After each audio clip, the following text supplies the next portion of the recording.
Olá, aqui é o professor Vítor Araújo e vamos agora usar as derivadas parciais para estudar máximos e mínimos e multiplicadores de Lagrange e outras aplicações.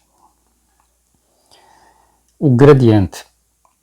Já vimos, quando estudamos a regra da cadeia para funções de várias variáveis, que este vetor, ou o vetor com componentes iguais às derivadas parciais da f em x e em y, aparece como se fosse a derivada da função f de x, y. Por exemplo, a derivada da função composta, né, de uma função composta com uma curva, é dada pelo produto deste vetor aqui por este vetor linha, por este vetor coluna, como se fosse um produto de matrizes. As derivadas parciais de uma composta de uma função f de x, y com uma função vetorial x u v, y no v, uma função de R2 em R2, num dado ponto, são dadas por um produto também da matriz das derivadas parciais vezes o jacobiano, a matriz de todas as derivadas das funções x e y em relação ao i a v.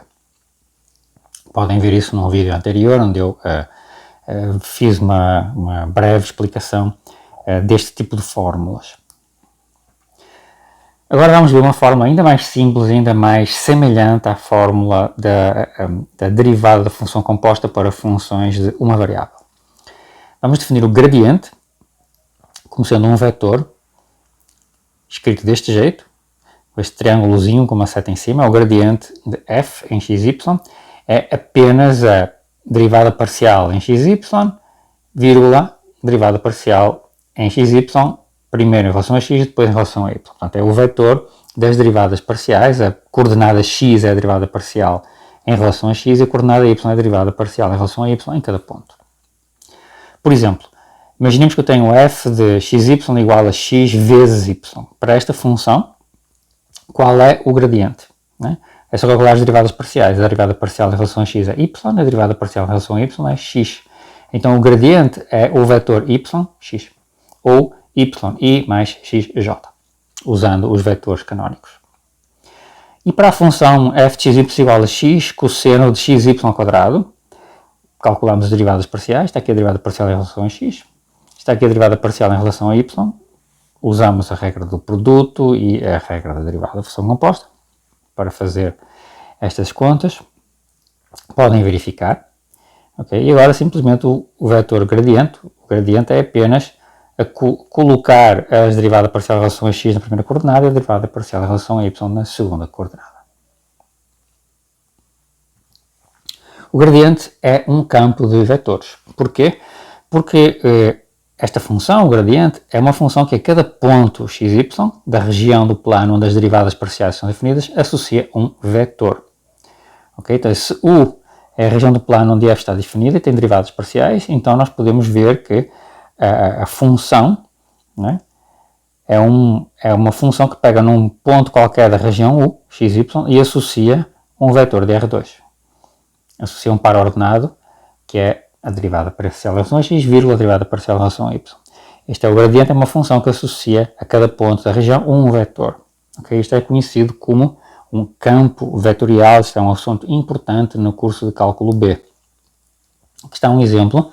Temos aqui o gradiente da primeira função que nós vimos ali, a função x vezes y. O gradiente era y, vírgula, x. Né? Era o vetor yx. Vejamos a representação, aqui está o campo vetorial representado no plano. Cada ponto tem o seu vetor yx. Cada ponto xy tem um vetor yx. Está aqui a representação do vetor yx em cada ponto do plano. Ou seja, um campo vetorial é isto. É um campo de setas. Né? Em cada ponto do plano nós temos uma seta diferente, que é dada por uma expressão que depende do ponto xy. Okay? Cada ponto temos um vetor. Isto é uma forma de representar um campo vetorial e de visualizar também, né? Embora não seja muito prático, mas é uma forma de ter uma ideia do que é um campo vetorial.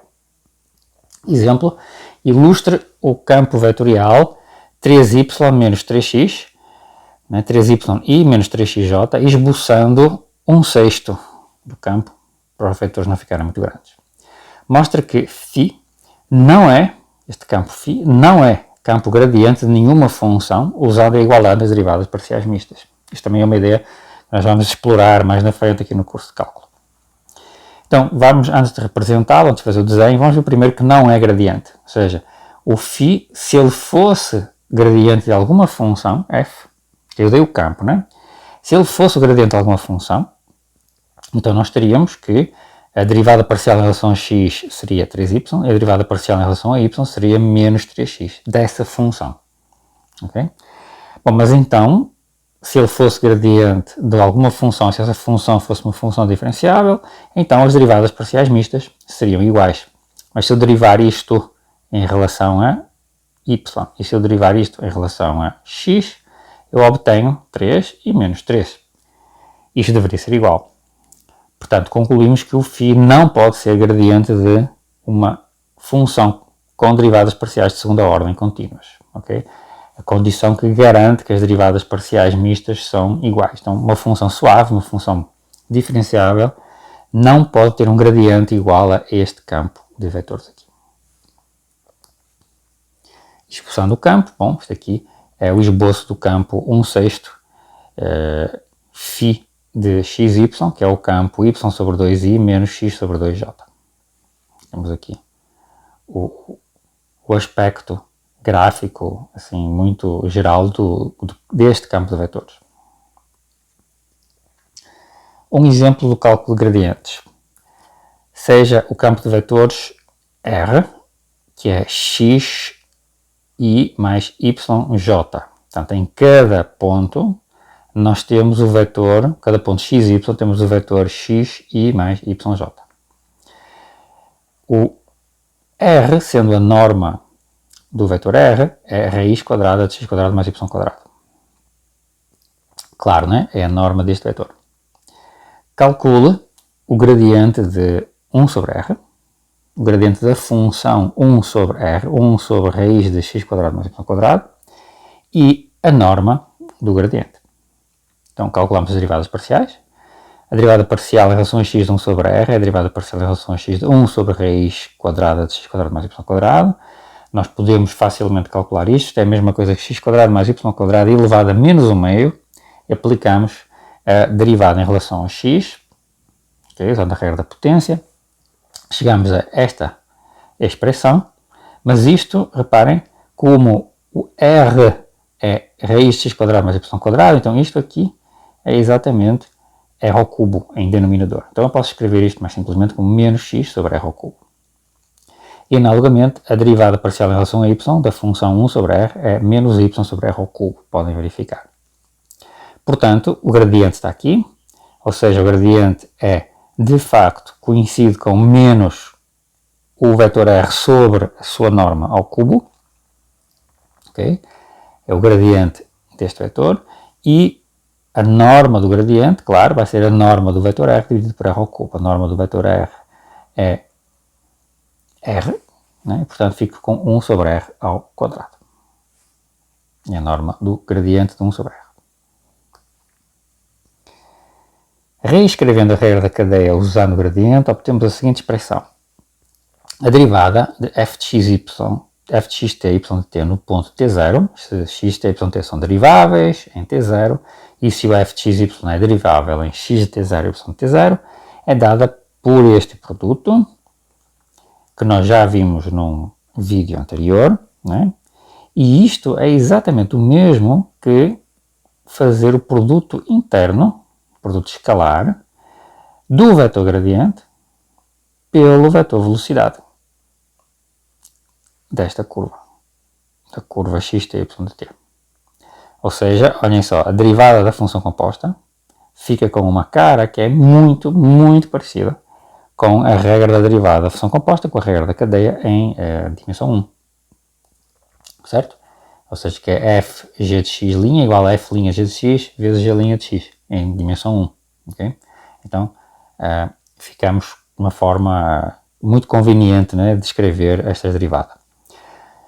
Exemplo, suponha que f de xy toma sempre o valor 2, constante igual a 2, em todos os pontos de uma certa curva r de t.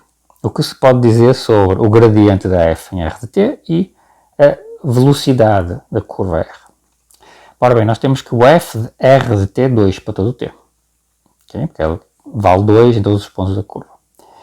Temos uma função constante e, portanto, a sua derivada tem que ser 0. Então, a derivada do FRT é 0. Okay? Mas, se a f for diferenciável, não é? E se a curva R também for uma curva diferenciável, for uma curva suave, então esta derivada da função composta pode-se exprimir como este produto interno. Gradiente da f no ponto R de t vezes a velocidade da curva. Portanto, concluímos que o vetor gradiente e o vetor velocidade são perpendiculares em todos os pontos da curva. Ou seja, em particular, né, o que é que isto está mostrando? Está mostrando que os pontos de curvas de nível, né, isto significa que a curva R é uma curva de nível, os pontos de uma curva de nível são pontos onde o gradiente da função é perpendicular à curva, é perpendicular à velocidade que é tangente à curva. Né? Vamos ver que o gradiente está relacionado com a derivada direcional no próximo vídeo.